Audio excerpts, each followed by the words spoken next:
Welcome to Those Solar Guys YouTube channel. In this video, we'll review one of the most important features of any solar installation, how you make or save money from producing solar power.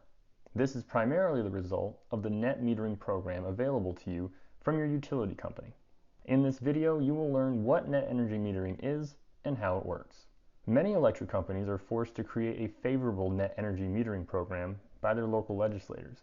The government will enforce fines or fees if certain utilities do not have enough renewable energy pumping through their power lines annually.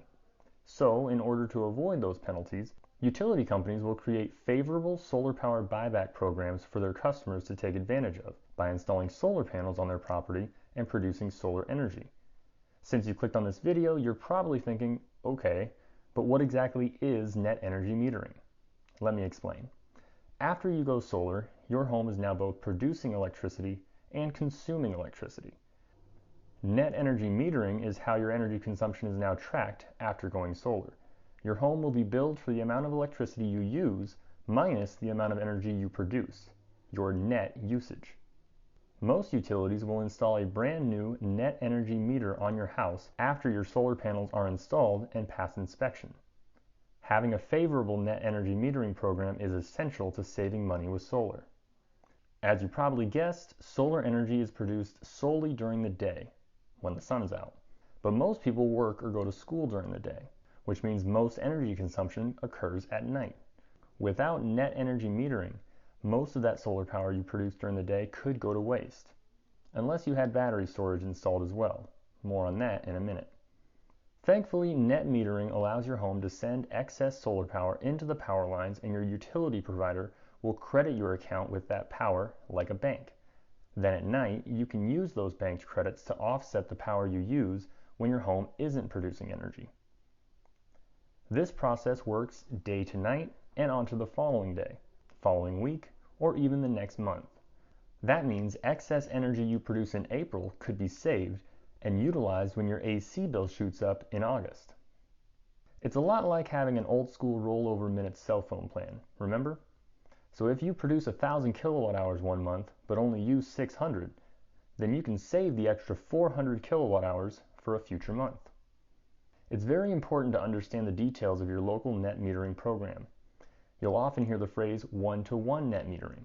This is the ideal situation. It means you get a dollar for dollar retail credit for every kilowatt hour of electricity you produce. Some utilities will do net metering but only credit you with a wholesale price for your solar energy production. For example, your electric company could charge you 15 cents for every kilowatt hour your home consumes. But if you send solar power back to them, they may only credit you 3.5 cents per kilowatt hour. As you can see, that ratio is much more one-sided. Utilities with wholesale net metering programs have far less incentive for their customers to install solar panels. Seems unfair, doesn't it? Unfortunately, this is the case with certain electric companies, but there is one solution that you can consider. If your utility won't give you a retail credit for your excess production, you can install a solar battery to store your excess energy. The battery will increase the cost of your solar installation, which is why it is preferable for most to have a one-to-one retail net metering agreement. But if you do not have that option, buying a battery can be a great investment and give you the luxury of having backup power in case of an outage. One final option you can consider if you don't have access to a one-for-one net metering program and you can't afford battery storage is you can ask your solar company to install a system that only produces enough energy to offset daytime power usage at your home. This will minimize how much power you send back to your utility at the wholesale discount. You will still pay your utility company for all the power you use at night, but your solar installation will be much cheaper and have a faster payback on your investment.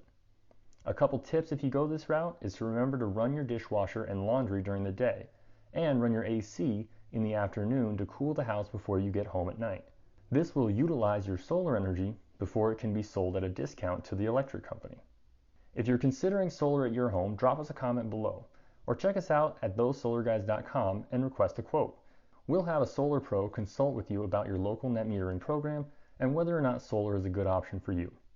Thanks for tuning in. If you found this video helpful, please hit the like button and subscribe for notifications on future videos. And if there's a solar topic you'd like more information about, let us know in the comments. See you next time.